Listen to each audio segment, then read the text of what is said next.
Hi, welcome to Hyperion Hype Club. My name is McKenna and I love the Kingdom Keepers books by Ridley Pearson.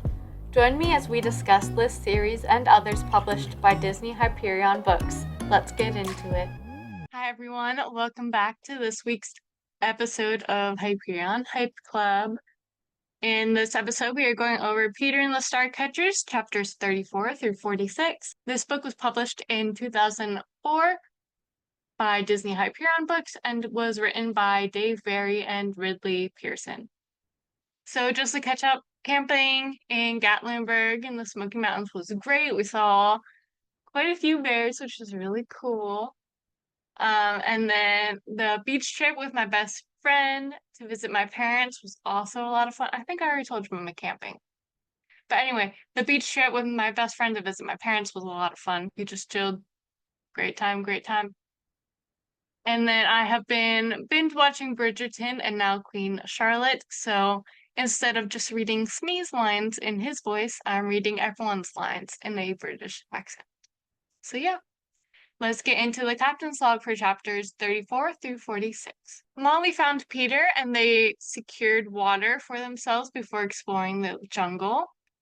James lost Alf, Prentice, Ted, and Thomas in the jungle.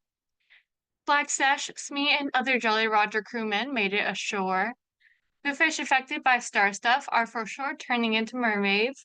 The illustration of them mid-transformation was definitely creepy, in my opinion.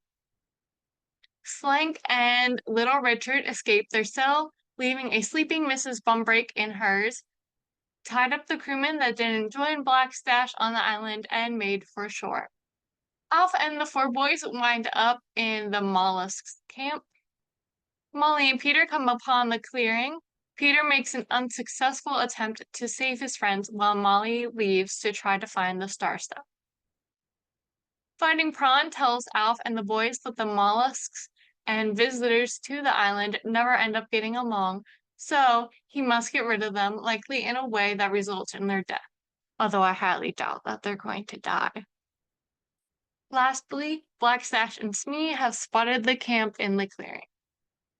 I believe from the same ridge Peter used before. Maybe not, maybe, I don't know.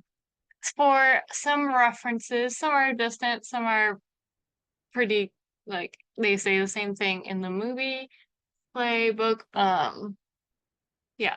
So there was a bird sitting on Peter's head on the shore. I'm guessing it's a never bird, one of which saved Peter and used his hat as a nest in the play/book. And then how? The greeting Alf uses, and Peter sees Alf use that greeting, and then Peter ends up using that greeting in the play/book/Peter Pan movie. So I thought that was a very direct tie. And I was like, wow, that's where it all started with Alf saying it. I'm guessing that Mr. Grimm, who the mollusks are going to feed Alf and the boys to, is TikTok Crop. Possibly, quite possibly. Now moving on to my random thoughts. I'm glad that the mollusks have a group name and at least aren't always going to cause something derogatory. I started to wonder early in the section if Dave Barry and Ridley Pearson are going to use this book as an opportunity to correct the viewpoints these characters have towards Native peoples. I suppose they made slight progress with Fighting Prawn's intelligence, especially his clear English. I noted that James is transitioning to the leader among the boys while Peter is away.